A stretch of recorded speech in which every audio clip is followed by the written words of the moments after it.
So, today's multitasking is gonna be on point again. Let me see. Let me see what I can find to talk about. But I have a slight feeling that I have missed out on something quite important. Anyway, let's see. Let's reload Reddit and let's have a look at what I can deal with. This life is borrowed. It is strange that we sometimes believe we deserve certain things or are owed them by the world. We have already been given a body with consciousness. We are already in debt to the universe, a debt which all of us will pay off eventually. Well, yeah, definitely. Having a life is tremendous. Even if it might sound like, yeah, of course, life is cool. I get that. It is great that you think about that, but my life is shit. I can see that and I can feel that. But in the end, yes, it is the case. We have been gifted a life. And I do want to underline gifted. Every day basically is a gift. Whether you want to see it or not, it is obviously on some days a bit more difficult to see. And on some other days we see it a bit more, And the question is what one can do about that. How can you live a life that reminds you every day that you're pretty fortunate and that things are actually pretty fine and pretty great and whatnot? Like, what can one do? What can you do to achieve that, to live that life, to feel like that? I don't know. And it is actually indeed something that I have to think about more in recent times, in terms of work actually. And I've realized that work indeed, as I've understood before, work indeed is a very, very, very big portion of life, which makes it very important, since it is such a big thing, it's very important. And so if you have a job, as I'm at this time having, that you do not necessarily like, it is difficult. It really is. And it makes your life unnecessarily difficult. Really unnecessarily difficult, You could also just have a life consisting of a job that you enjoy and like, and that makes things way, way, way easier and better. And period. It is just what it is,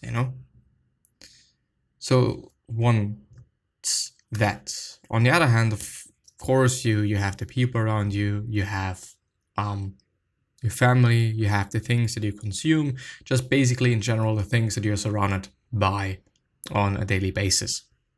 Whether it is the kind of music that you're listening to, whether it is the people, which indeed is a really big thing as well, at least at my point of view, and or just media in general, the movies that you watch, the people that you're following on social media. Obviously, these things just impact you, as I believe and as I think. And, choosing the right people, the right media, the right quite everything makes sense, Of course, it is difficult. Of course, it isn't easy. Of course, it takes time and effort and whatnot. But in the end, it is going to be worth it. It really is going to be worth it. Because you're going to have a better life. You're going to live a better life. And this obviously, and as I hope you understand, is going to be worth the short-term, quote-unquote, trouble, the short-term pain, the short-term everything that you'll have to, probably go through so that you can achieve that. And so, yeah, let's see. Let's see what there is as well. The best revenge is success. No enemy wants to see you have a good life.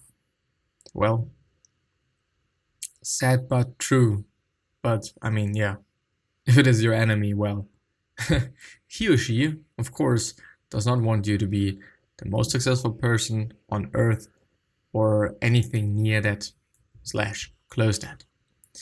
I was tortured by my ex of 13 years. He took everything from me. I'm struggling, but I could be doing better. To start, I'm phonophobic. I am terrified of loud noises to the point where I broke one day. The person I was is gone. Oh, I'm sorry. It is utterly strange. Let's see.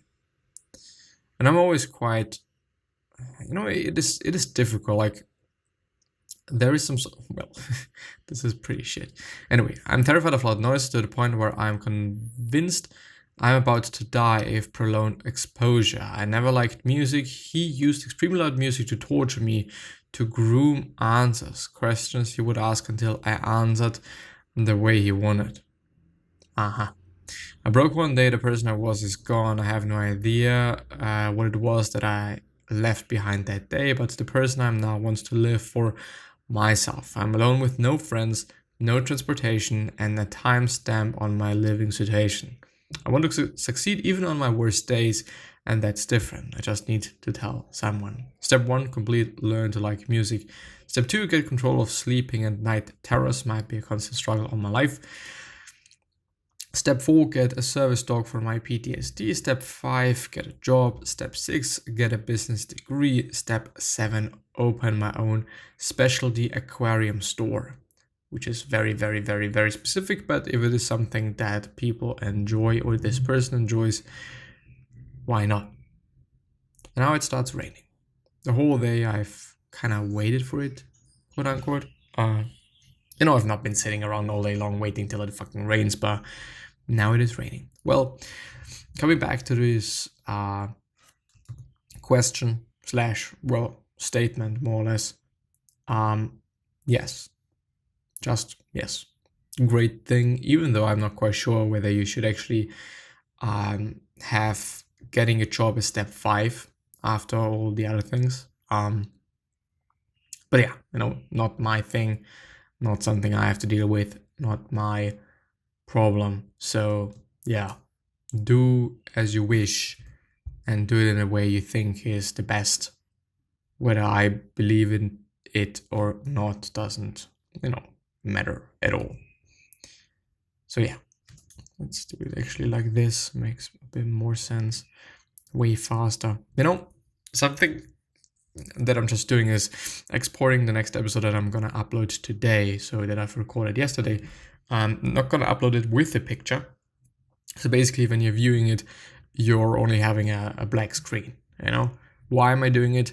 Because the picture doesn't make anything. It's not moving. It's not just, doing anything to the overall experience of the podcast, but it, so the video, quote unquote, exports way faster and it is way smaller, just a 10th of the size with the picture, which doesn't make any sense to me. But yeah, it is what it is. And it just makes things way, way faster without maybe a very slight compromise in viewing experience, I guess. Anyway, I need a relationship detox. Nobody talks about how hard it is to not jump into relationships when you should be focusing on yourself. I'm 26, female, in the beginning stages of being in what is probably the most motivational time of my life. After suffering from severe mental health issues, going through recent traumatic grieving, and starting the divorce process after 10 months of separation, this is actually the most optimistic I've ever felt about life. If I could make it through all this really tough shit, I know I'm strong enough to build the life that I want for myself. Well, guess what? No matter how fucking long that takes, you are strong enough to create the life you want to have.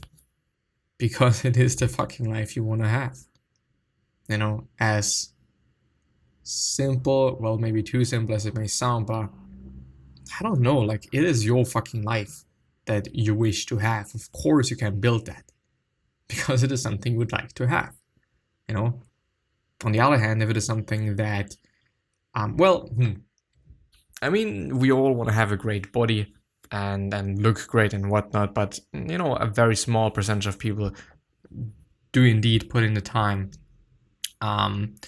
workout wise and nutrition wise. But I don't know if it is about your overall life. Of course, you're going to be on point with some things that just come natural to you and or are a bit more easy to you than other things. But overall, I don't know. Like, I just hope that this person gets to the point where, she can say, I guess, this is the life that I wanted to have, at least to some degree, not utterly hating every single fucking minute of your life. I think that makes sense, or would make sense. Let's see. So I'm in the beginning stages of that. I've been sticking with a 20 to 4 if program, eating healthy foods that won't mess with my MTHFR gene mutation. I make myself do some sort of outdoor activity at least once a day. I've stuck to a daily activity regimen. I've even been consistently completing my daily morning and evening ADLs.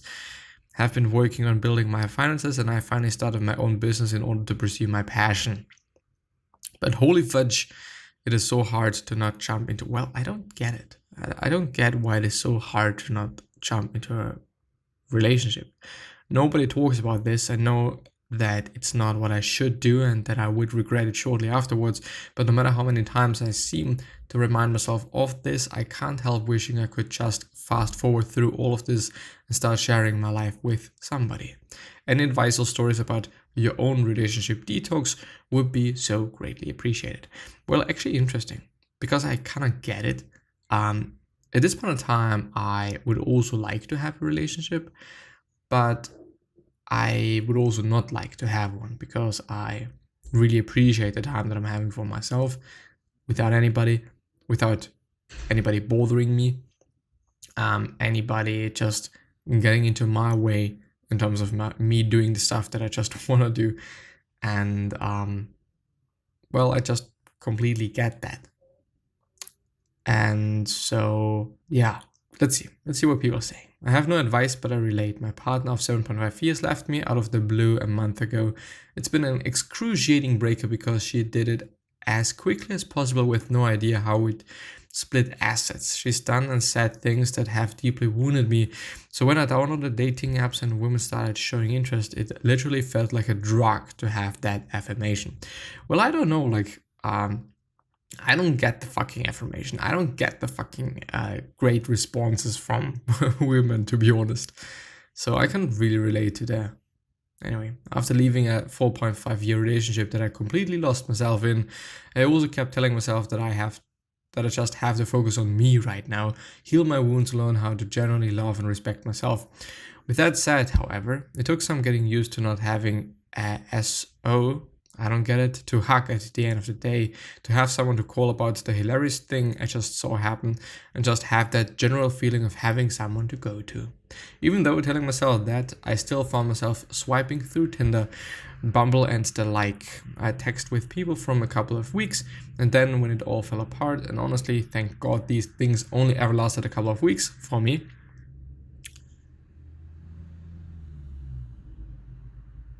Well, just got an email regarding the podcast.